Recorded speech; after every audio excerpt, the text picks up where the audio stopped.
Hey, what's up everyone? Welcome to Tech Turtles. We're your reliable source for all things tech, gaming, and pop culture. Today we're here to talk to you about Marvel's Avengers. This one's a lot of fun, so let's get right into it.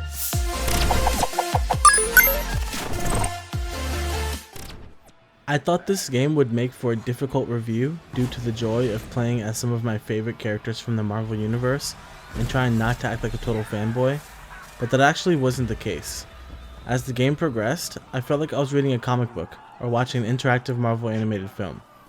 The story has a lot of heart, and that's all thanks to the one and only Kamala Khan. It starts with young Kamala and her father, the amazing Yusuf Khan, aka Abu, flying to Avengers Day as a finalist for Best Fan Fiction for writing Avengers vs. the Evil Sewer Lizards. The heartfelt moment she shares with her dad starts a trend that we see throughout the entire game and makes the story feel genuine. Here at Tech Turtles, we judge games based on 5 different categories: gameplay, graphics or art style, sound, story, and playability. Let's start out with gameplay. Your first taste of action begins with Thor, which was awesome because his gameplay is debatably the best in the game. During the introduction mission, you play as all the Avengers and get a small taste of what's to come for each hero. After the intro, we get to play as Kamala Khan, whose fighting style is very smooth. Her special move, Embiggen, which basically makes her larger and stronger, turns her fighting style into more of a bruiser, which allows her to pummel anything in front of her. Kamala's growth throughout the entire game makes for her gameplay to be a lot of fun. You want to play as her because she represents the fan in all of us and has the courage to stand up for what's right. Hulk starts out as a lot of fun, but quickly gets repetitive. It feels like he isn't as destructive as he should be. It's fun lunging forward and down smashing, but I found myself wondering how he isn't obliterating these tiny robots with one large swing. He has cool abilities like the fan favorite Thunderclap that causes everything in front of him to take massive damage, but all his basic and heavy attacks seem to be a little bit dumbed down. I know it would make the game extremely easy if Hulk could just one-shot everything, but it would have been really cool if Hulk's gameplay was filled with specific enemies that were similar to Hulk in destructive power, and a couple little guys sprinkled in here and there. Iron Man's gameplay was very well designed for his style of fighting. Being able to choose whether to fight elusive in the sky or down in the trenches with the Hulkbuster suit is so much fun. He provides such a versatile fighting style, which allows a lot of different players to play him and have fun in different ways. Tony Stark's personality was relevant to the character and made me occasionally think of Robert Downey Jr.'s Iron Man from the Marvel Cinematic Universe, which was a very special achievement and is a huge win for Crystal Dynamics.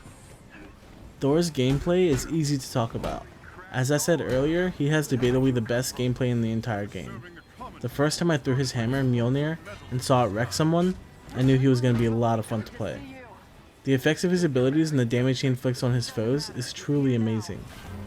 I could honestly stay in the air and throw his hammer for hours and have more fun than playing as Hulk, which is unfortunate because he's one of my favorite Marvel characters. His ultimate ability may be my favorite ultimate ability in the game. He can summon the Bifrost and drop it on top of an enemy's head for massive damage. This ability was a great addition to Thor's arsenal and looked absolutely stunning as it destroyed aimbots. Black Widow was exactly what she's supposed to be: stealthy, quick, agile, and versatile. She can fight from a decent range with her guns or destroy enemies up close with her awesome staff-wielding ultimate ability, Power Surge. Veil of Shadows is especially useful because it turns all teammates in the area invisible, which is such a fitting ability for the character. They do a good job of making each hero unique, and Natasha Romanoff is a prime example of that. Every character has a ranged attack, but each one is very unique and provides different advantages. Cap is why I say the best gameplay is debatable. Cap's fighting style is a boatload of fun. When he runs and kicks someone, they fly at least 10 feet away. Gameplay like that makes these characters fun to play because it's more believable. When these heroes hit these small robots, they should inflict a lot of damage given the fact that they have superhuman abilities. Cap definitely doesn't miss a beat there. He's extremely agile and has awesome abilities, like his ultimate called Brooklyn Brawler that destroys all enemies around him. Double jumping around, parrying incoming attacks with his shield, and kicking people all around the map make for Captain America to be an extremely fun hero to play as. Let us know who you love to play as in the comments below. Now we're on to graphics and art style. The design of these characters seems a little bit outdated. We shouldn't have to rely on a skin to make these characters look better. Cutscenes look amazing, and sometimes throughout the game I found myself admiring the looks of some of the heroes and the scenes, but it wasn't a consistent feeling. The game has its share of bugs and problems that sometimes have me laughing extremely hard. Like Hulk falling for 30 minutes. I have been falling for 30 minutes!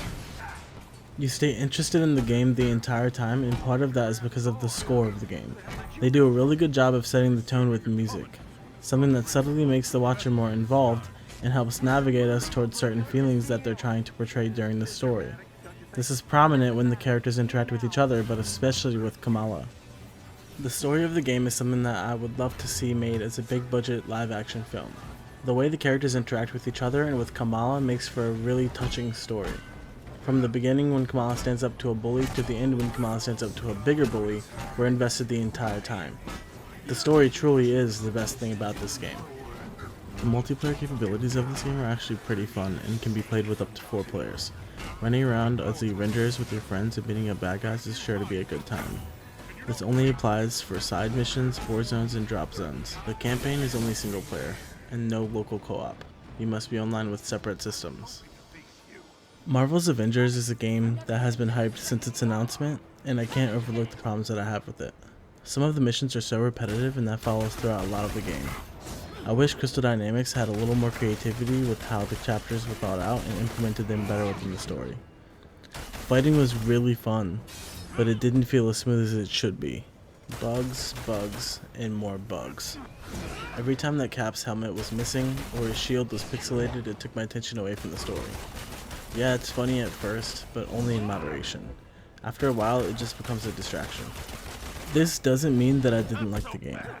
Just by doing basic things like flying around and evading missiles as Iron Man or throwing Cap's shield have made this game one to remember. As a comic book fan and a lifelong gamer, this game provided me with a lot of joy, which makes this a good game in my book. After considering everything I've discussed with you, I give Marvel's Avengers a 7 out of 10.